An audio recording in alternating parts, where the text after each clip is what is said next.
ever felt that nagging sensation? You're giving it your all, pouring energy into your work, planning everything meticulously, and yet, well, it just feels like you're running upstream. Mm. Like there are these unseen forces, maybe around you, maybe even within you, just making things tougher than they feel they should be. Yeah, definitely. It makes you wonder, what if some of our, deepest desires or even the societal structures we operate in are actually getting in the way of truly thriving? And that's exactly what we're diving into today. We're tackling three really profound and I think intensely personal questions. First, how do we navigate those systemic injustices, those oppressive structures that seem to block even our best, most diligent That's efforts? the big one. Huge. Then, what does it really mean to embrace a radical calling, especially when it asks us to rethink our whole idea of security? Hmm. And maybe the most surprising one, how can the very desire for wealth, even when you pursue it with incredible discipline, become this kind of cunning snare that actually outsmarts your best intentions? Well, to unpack all of this, we've pulled together a pretty fascinating collection of sources. We're really leaning into some deep biblical analysis here from texts like Injustice, Oppression and Structural Barriers, a biblical perspective, another one called The Rich Young Ruler, Poverty as a Path to God, and a third, The Snare of Desire Outsmarts Diligence. Okay. And our mission really is to extract those vital, sometimes counterintuitive insights, the kind that connect these, ancient truths directly to the surprising complexities you might be facing in your life today. I'm really looking forward to this. I mean, given the weight of these questions, it feels so crucial to truly unpack what these sources are saying. Let's dive into that biblical wisdom and see how it connects to our modern lives right now. Absolutely. So, to kick us off, let's first grapple with those external systems, the ones that often feel just so insurmountable. Our first source, injustice, oppression, and structural barriers. It doesn't waste any time. It hits us immediately with a tough, almost timeless truth. It basically says that even the hardest work or the smartest strategy can be completely derailed by injustice, by oppressive systems, by outright corruption. And the Bible, far from glossing over this, confronts it head on. It reminds us that life under the sun is often unfair, and honestly, you don't have to look very far to see that playing out. No, you really don't. And it's striking how these ancient texts speak so directly to our modern problems, isn't it? It shows these challenges are truly timeless. Yeah. Take Ecclesiastes 5, for instance. Verses 8 through 17 warn us, do not be surprised at such things when we witness the poor oppressed and justice and rights denied. It highlights how wealth earned through honest work can just be lost or misused because of, corruption, greedy rulers, or unfair structures. And it's not just some abstract idea. Think about Job, chapter 24. Job is lamenting how wicked people move boundary stones, steal flocks, oppress the poor, and leave the needy to labor without pay. And what really bites, what makes it sting, is his observation that the wicked often prosper while the innocent suffer. That's such an uncomfortable truth, one I think many of us have seen play out, haven't we? Absolutely. It's a painful reality we still grapple with. And then you have Isaiah chapter 10, verses 1 and 2. It takes it even further, powerfully condemning those who make unjust laws to deprive the poor of their rights and withhold justice from the oppressed. Wow. So this isn't just about individual bad acts. It's actually a divine judgment on structural injustice. Things like unfair laws, biased courts, rigged economies.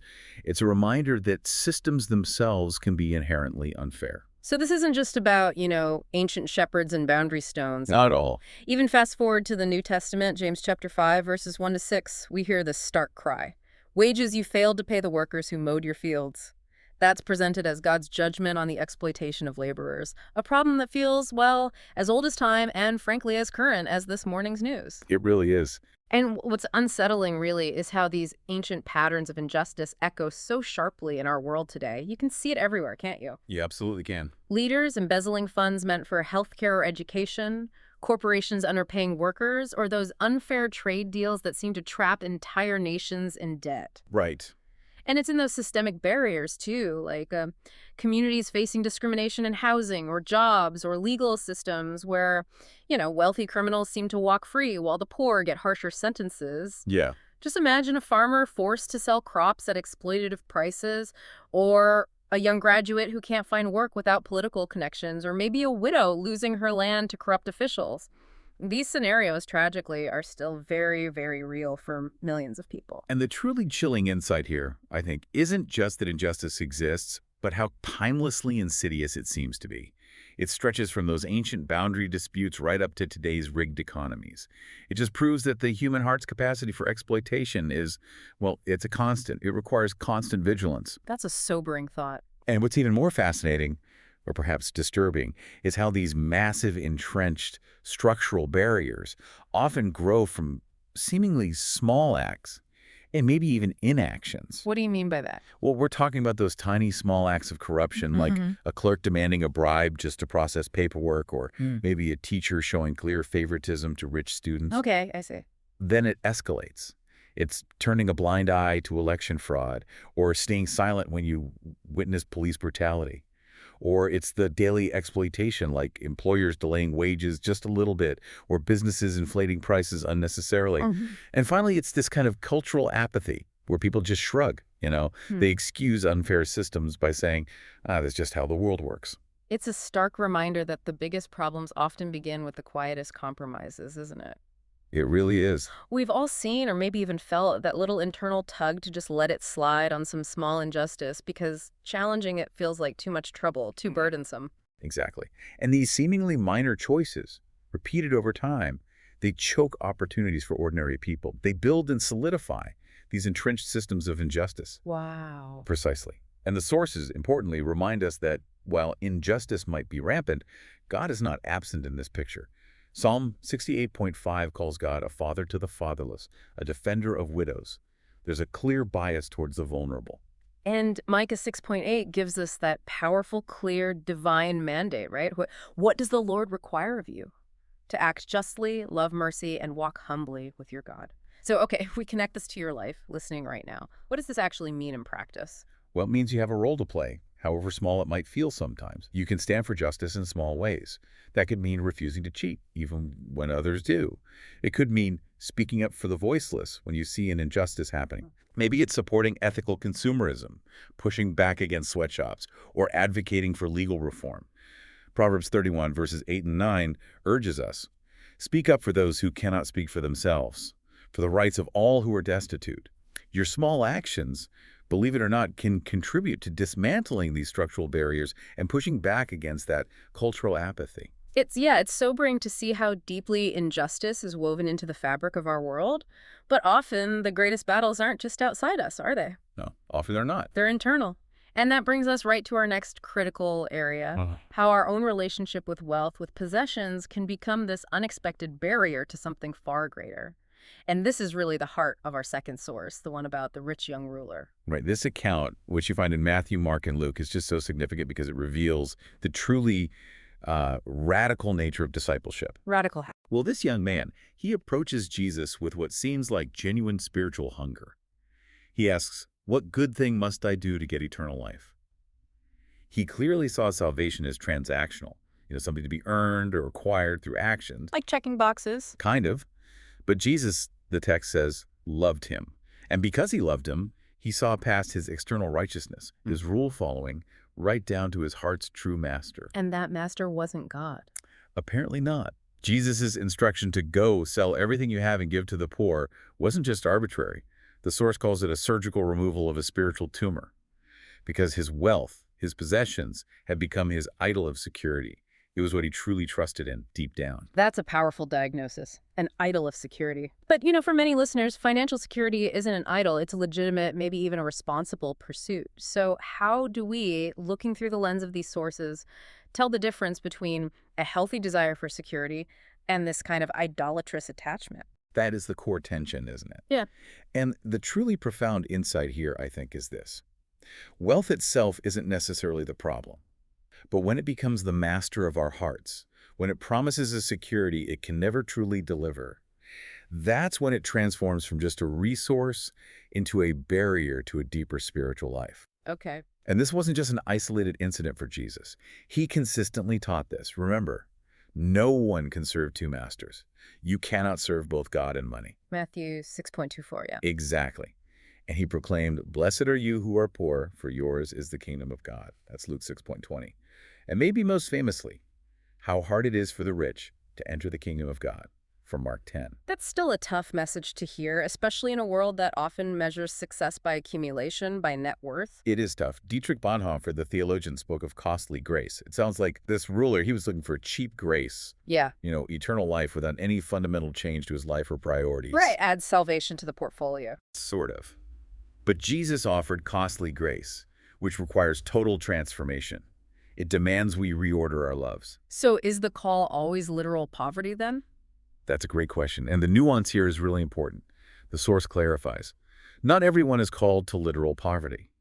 Think about Joseph in the Old Testament, managing Pharaoh's wealth wisely. Or Lydia in the New Testament, a successful businesswoman who supported Paul's ministry. Okay.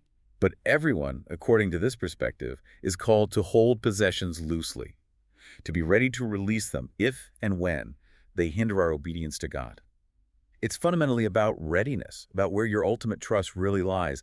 Is it in God or in your bank account? And these aren't just hypothetical scenarios from the Bible, are they? I imagine many listeners right now are nodding along, recognizing some version of these struggles in their own lives. Situations where a calling, maybe a nudge from God, asks them to loosen a grip they didn't even realize they had. Think of, say, Sarah, the investment banker. She feels called to overseas missions.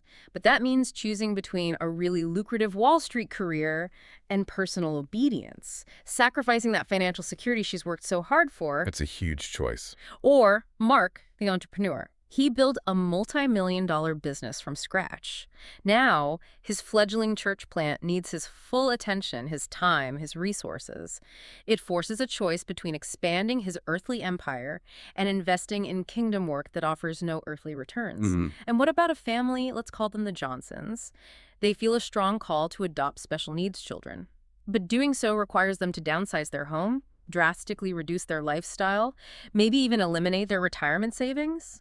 These are all situations where wealth or the security it represents becomes a very real internal barrier to following that call. And these attachments, the ones that can turn wealth into an idol, they usually aren't built overnight. They tend to develop through subtle actions and inactions over time. Like what? Well, it could be consistently choosing comfort over sacrifice, even in small things, or building identity around possessions or net worth, letting what you own define who you are. Or maybe pursuing financial goals more passionately than spiritual ones. Priorities. Right. It can also manifest as failing to regularly give sacrificially, just giving leftovers, not something that costs. Or maybe avoiding situations that require financial trust in God, always needing that safety net firmly in place before taking any step of faith. Each choice, incrementally, can solidify wealth as this silent, powerful master in our hearts. Okay, so this part of the deep dive, it really isn't about inducing guilt. It's much more about discernment, about self-awareness. So the question for you, listening, and it's a truly challenging one, is this. What would you genuinely struggle to give up if God asked you to? What has that kind of hold on you? We've explored how external systems can oppress us and how wealth can become an internal barrier, an idol. Now let's get even deeper, right into the heart of the matter, the very desire for riches, and how that desire itself can become this self-defeating trap, leveraging our own best qualities like diligence against us. This is the core idea from our third source, the snare of desire outsmarts diligence. Yeah, this one is really profound and I think quite counterintuitive because it argues it's not just laziness or foolishness that derails us financially or spiritually. It's often the underlying, sometimes hidden craving for riches itself. Like craving. Yes, that deep desire. This source suggests that this desire can actually transform our smarts, our diligence, our strategic thinking into snares. It can lead us down paths towards spiritual, emotional, and even practical ruin. Wow, so our own hard work backfires. In a way, yes, if the motive is wrong. The insight is this. The very diligence we apply to pursuing wealth, when it's driven by that deep craving, transforms our strength into our greatest vulnerabilities. It ends up ensnaring us precisely because we're trying so hard to secure ourselves through wealth. No amount of human cleverness or hard work can outrun the destructive pull of greed, according to this text. Instead, it subtly chokes our higher purposes. That's chilling, actually. It is. And the Bible is incredibly clear on this specific danger. Think about 1 Timothy 6, verses 9 and 10. It warns, but those who desire to be rich fall into temptation, into a snare, into many senseless and harmful desires that plunge people into ruin and destruction. For the love of money is a root of all kinds of evils. Right, the famous love of money passage. Exactly. And notice, it's not about having money, it's about the desire to be rich, the craving for it. The Greek word used there, philorgeria, describes an affectionate attachment, almost an idolization of wealth. That distinction feels absolutely crucial. It's the love of money, the desire, not money itself. Precisely. And Jesus, back in Mark chapter 4, in the parable of the sower, he echoes this. He warns that the cares of the world and the deceitfulness of riches and the desires for other things enter in and choke the word, and it proves unfruitful. So riches promise security, but they can actually deliver emptiness, stifle growth. That's the warning. They deceive. And Proverbs 15.27 adds a really practical consequence. Whoever is greedy for unjust gain troubles his own household. This highlights how that greed, driven by the craving, can lead people to take unethical shortcuts that directly harm their own family and community. Makes sense. And remember Solomon, the guy who amassed incredible wealth. He observed in Ecclesiastes 5.10 that he who loves money will not be satisfied with money. The pursuit itself just creates this insatiable appetite. It's never enough. Yeah. And of course, Jesus declared it starkly in Matthew 6.24. You cannot serve God and money. It's presented as a fundamental choice of allegiance. So the overarching lesson here seems to be that our wisdom, our diligence, it has to be rooted in contentment and in service to God, not primarily in the pursuit of wealth as an end in itself. That's it, exactly. Greed is described as this cunning root that deceives us. It makes us think witches bring freedom when, in reality, it's enslaving us to this endless cycle of wanting more. And in our modern hustle culture, with investment apps promising quick riches and this constant stream of side hustle ideas flooding our feeds, this snare feels more prevalent, more dangerous than ever before. Absolutely, it's everywhere. Think about Alex, the ambitious professional. He starts out diligent, good intentions, right? Yeah. But this craving for status, maybe fueled by seeing his peers' luxury posts on social media, starts to subtly shift his priorities. He starts skipping family dinners for work, making riskier investments than he normally would, maybe ignoring some ethical qualms just to get ahead. And this inevitably builds. It leads to burnout, a strained marriage, and eventually deep regret when things, as they often do, inevitably crash. Or consider Sarah, the entrepreneur. She vows, I'm going to work smarter, not harder. But that desire for scaling for freedom, as they call it, soon leads her to maybe prioritize profit over paying fair wages. Perhaps she engages in some subtle bribes or questionable deals. Maybe she starts neglecting her tithe, thinking she'll catch up later. And ultimately, she could end up in serious debt or even facing a public scandal. It's a classic story of ambition driven by the wrong desire. And it's not just these big dramatic stories, is it? We see this playing out in everyday consumerism, too. All the time. Those impulse buys on credit cards, constantly comparing our lifestyles to others online, working extra shifts just to afford non-essentials that we think will make us happy. Right. And this slow creep builds up. It leads to credit card debt, this underlying hum of anxiety, maybe relational tension with a spouse over finances. It effectively chokes family joy and peace. It's really insidious, isn't it? It is, because that craving, subtly, almost invisibly, shifts our motivations. It changes why we do what we do. So what does all this mean for your diligence, for your hard work? Well, it requires a really deep, honest examination of your motives. Ask yourself, is my diligence genuinely enhancing my service to others and to God? Or is it, deep down, really about self-elevation, about security, about the endless pursuit of accumulation? That's a hard question. It is. But Hebrews 13.5 gives us the antidote. Keep your life free from love of money and be content with what you have. This isn't just, a nice suggestion. The source presents it as a vital command, an essential posture to avoid this snare. Okay, wow. We've covered a lot of ground. With all this incredibly rich and frankly challenging insight, some common questions naturally arise for many of us trying to navigate these complexities in the real world. Sure. For example, isn't wealth sometimes a sign of God's blessing? We see examples of that in the Bible. Yes, it absolutely can be a blessing. Think of Abraham's riches, for instance. But the craving for it, that philorgeria we talked about, is distinct from the blessing itself. Proverbs 10.22 puts it beautifully. The blessing of the Lord makes rich, and he adds no sorrow with it. Adds no sorrow. Exactly. If the pursuit of wealth brings sorrow, anxiety, ethical compromise, relational breakdown, then it's likely driven by that unhealthy craving, not by a genuine blessing from God. That sorrow is a key indicator. I hear that, and it's a critical distinction. But let's be honest. That line between wise financial planning, which seems responsible, and hoarding, which sounds negative, can feel incredibly blurry in practice. When does providing for family responsibilities cross over into just self-serving accumulation? That is where ongoing discernment is absolutely crucial. Wise planning, when guided by the principles in these sources, ultimately aims to serve others and God's purposes. It looks outward. Hoarding, on the other hand, primarily serves self-protection and comfort above all else. It looks inward. So how do you tell? You have to ask yourself the hard questions. Does my financial strategy enable greater obedience to God? Does it free me up for more generosity towards others, or does it actually create barriers? Does it entrench my self-reliance and make me less dependent on God? The answer to that will often reveal the true underlying motive. And yes, Paul teaches we must provide for our family. That's in 1 Timothy 5:8. It's a responsibility. But providing doesn't necessarily mean ensuring luxury or guaranteeing endless comfort. It means meeting genuine needs while always remaining open to God's specific call in your life, even if that call means significant lifestyle changes. It's about responsible stewardship of resources, not just accumulation for self-serving security. That brings so much clarity. Okay, so as we wrap up this deep dive, let's pull out some powerful take-home truths for you, the listener, to really consider and maybe start living by. Good idea. First, work hard, but trust God, not the system. Your effort absolutely matters, but God is ultimately the one who controls outcomes. Don't idolize your labor or expect perfect, fair returns in what we know is often an imperfect, unfair system. That's foundational. Second, regularly audit your desires. Periodically, intentionally take stock. Ask yourself, do my possessions, my finances serve God's purposes, or have they subtly become my masters? And ask that really challenging question again. What would I truly struggle to give up if God asked? Third, practice voluntary simplicity. This is about intentionally choosing to live below your means, finding genuine joy in simplicity, not just more stuff. Embrace contentment, like Paul talks about in Philippians 4. Right. Fourth, prioritize eternal fruit. Channel your intelligence, your diligence, your passion, not just into making money, but into service. Volunteer your time. Mentor someone.